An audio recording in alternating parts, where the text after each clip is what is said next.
안녕하세요. 예수비전 성결교회 안희한 목사입니다. 크리스토퍼 리브라는 분이 있어요. 유명한 영화 배우죠. 슈퍼맨의 주인공이셨으니까요. 1995년도 작품입니다. 자, 세계적으로 유명세를 얻은 배우 크리스토퍼 리브. 이분이 말에서 떨어졌어요. 목뼈가 부러져 버렸어요. 어떻게 돼요? 전신마비가 오는 거죠. 인공 호흡 장치까지 껴야 돼요. 몸을 못 움직이지 호흡 장치까지 끼지, 이 상황이 얼마나 절망적입니까? 인기 얻었던 것도, 부귀 얻었던 것도 의미가 없다 생각이 드는 거예요. 절망에 빠지는 거예요. 죽고 싶은 마음이 드는 거예요. 수없이 자살을 생각합니다. 근데 아내 입장에서도 힘들죠. 남편이 졸지에 전신마비 장애인이 되었으니까. 의지하고 기대해야 될 남편이 전신마비 장애인이 되었으니 얼마나 청천벽력 같은 일이겠는지요. 게다가 인공호흡기까지 끼고 있으니. 그런데 본인도 같이 절망에 빠져서 한숨을 쉬는 게 아니라 절망에 빠진 남편을 끝없이 위로하는 거예요. 여보, 내 사랑은 예나 지금이나 전혀 변함이 없어요. 저는 있는 그대로의 당신을 사랑해요. 당신이 내 곁에 살아있다는 것만으로도 감사해요. 목 아래로 못 움직이지만 호흡기까지 끄고 있지만 그래도 살아있어줘서 살아있는 것만으로도 나는 너무너무 감사하다고. 근데 이야기를 반복적으로 계속 들려주니까 이게 진심이구나 마음에 와닿아요. 내가 이렇게 목숨을 부지하고 있는 것만으로도 아내는 정말 감사하고 있구나. 용기가 생겨나는 거예요. 그러면은 자, 몸은 못 움직이지만 얼굴은 움직이니까 이걸로 내가 할 수 있는 일을 한번 찾아보자. 그래서 1966년 11월 케이블 TV 드라마 황혼 속에서의 감독으로 이제 휠체어에 앉아 있는 거죠. 몸은 못 움직이니까. 근데 모니터 화면 볼 수 있잖아요. 그다음에 마이크 말은 가능하잖아요. 그렇게 해가지고 연기를 지시합니다. 1998년에는 TV 영화 이창의 주인공이 되어요. 어떻게 주인공이 되느냐? 간단해요. 주인공이 휠체어에 앉아있는 그 역할이니까. 휠체어 탄 사진작가 역할. 최고의 표정 연기로 찬사를 받습니다. 이전에 슈퍼맨 역할을 하던 것하고는 완전히 다른 역할이지만 연기자로서는 하여튼 다시 명성을 얻게 되는 거예요. 2002년도 손가락과 발가락을 약간 움직일 수 있게 됩니다. 대단한 발전이죠. 손가락, 발가락 약간 움직이는 거. 그 다음에 이 몸의 감각도 되살아나기 시작합니다. 기적이죠. 2003년도 3월에는 인공호흡 장치를 떼내요. 그리고 15분에서 길게는 2시간까지 자신의 힘으로 호흡하는 게 가능해요. 8년 만에 코로 숨 쉬는 게 가능해진 거예요. 코로 숨을 쉬니까 냄새도 맡을 수가 있게 되죠. 다양한 곳에서 강사로 서서 소망의 메시지를 전합니다. 이번에 메시지 내용 인용해 드릴게요. 사고 후에 저는 사랑의 소중함을 깨달았습니다. 아내의 사랑은 영혼의 치료제였습니다. 내게는 다시 일어서는 것보다 사랑하는 아내와 날마다 함께함이 기쁨이고 기적입니다. 이 마비된 몸 다시 일어나는 거 너무 좋겠지만 그보다 더 기쁨이 뭐냐? 사랑하는 아내와 함께 할 수 있다는 거. 아내의 소중함을, 그 아내의 사랑의 위대함을 가슴 깊이, 뼛속 깊이 느낀 거죠.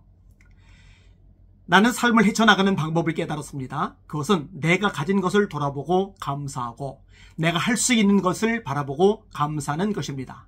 사람은 그 안에 엄청난 보물이 숨겨진 보물창고입니다. 감동적인 이야기입니다.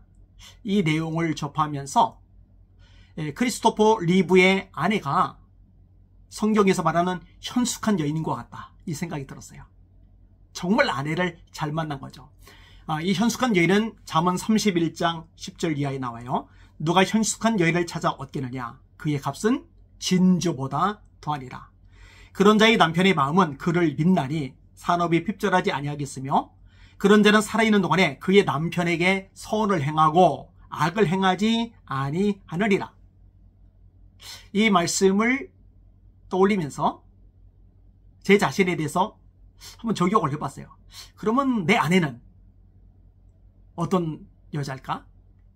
나는 정말 복 있는 사람인가? 다시 말해 내 아내는 현숙한 여인일까? 그랬더니 결론이 금방 나요. 여러분 오해하지 마세요. 제가 제 아내 듣기 좋으라고 하는 얘기가 아니에요. 아내는 제 유튜브 영상을 안 봅니다.